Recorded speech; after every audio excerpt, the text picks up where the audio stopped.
Here's David, Palm Springs, California. What's up? Hey, Rush. Hey. Thanks. I'm a retired psychologist, and in your first hour this morning, I wanted to compliment you on your identification of the psychological motivations of these entrenched politicians. Well, thank you. I appreciate that. You mean the Republican establishment guys?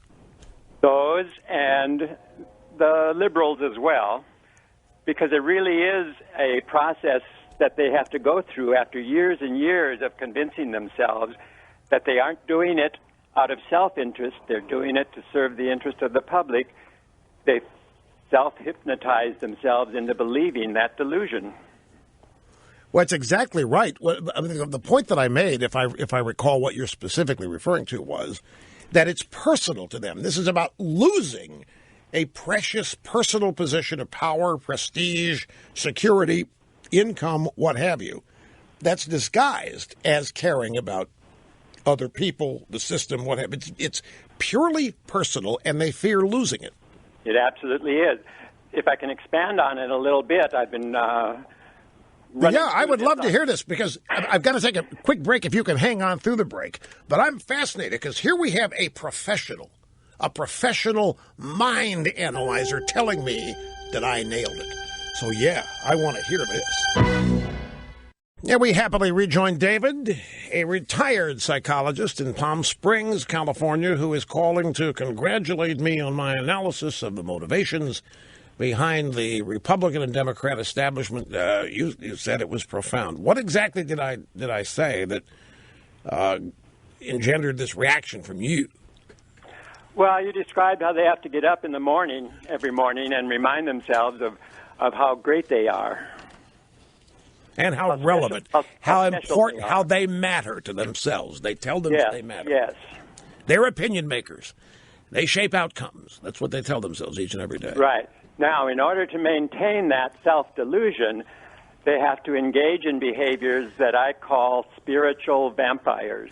Oh, that's interesting. Spiritual vampires. Yes. I think I can picture a couple of these people when you put it that way. And there's two worlds that are important to them, the material world and the intellectual arena. Ah, yes. And Trump represents competence in the material world, and Cruz represents competence in the intellectual world. And they are threatened by both. Is that what you're saying? And they have to suck the energy, their spirit, out of them. Interesting. Who's sucking the energy out of who? These spiritual vampires. Ah, right. Of the two, the intellectual world is more threatening to the left than the material world. The material world can be controlled with taxes and regulations and other kinds of trade-offs. But the intellectual world attacks the ivory towers. Look at how the intellectuals have taken over the colleges and universities. They can't stand an argument that they can't refute or rebut. It doesn't exist, is the way they happen to deal with it. There is right. no so alternative. They have to attack Cruz personally and decredit his credibility. Well, Cruz, I remember what you're reacting to now, and I was wrong. My first perception of what you're reacting to was wrong. You're reacting to the way I characterize the fear of Cruz that manifests in people, media people, leftists, Democrats, even some of the Republican establishment. And it's because they know they're not in his league, so they don't even want to get on the same playing field he's on. They try to keep him off their playing field. They don't enter his, so they relegate him into some other area where he is some kook, or he's perceived as a minister that doesn't give the money back, or some such denigrating caricature in order to deal with him, because that's the only way they can. I mean, you can watch the guy in a debate. I mean, I don't care if it's substance. When he has an off night, he's on a different league than these guys. When Cruz has an off night, policy-wise, he's running rings around him. Knowledge-wise, he's running rings around him. solutions-wise. He's running rings around them. But they can't take him on a level playing field that is his, because that disparity and their feebleness would be on display.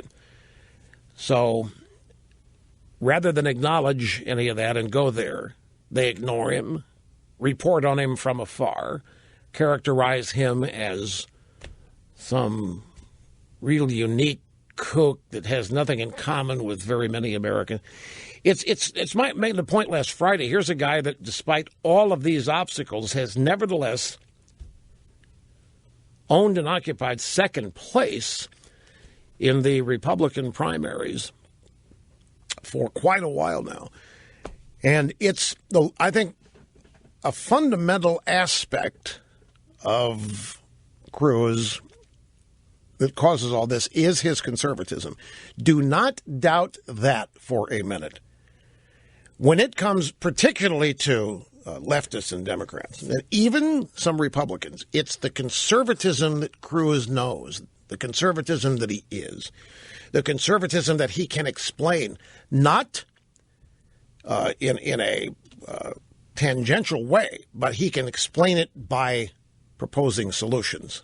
I mean, that's the most threatening form of conservatism there is.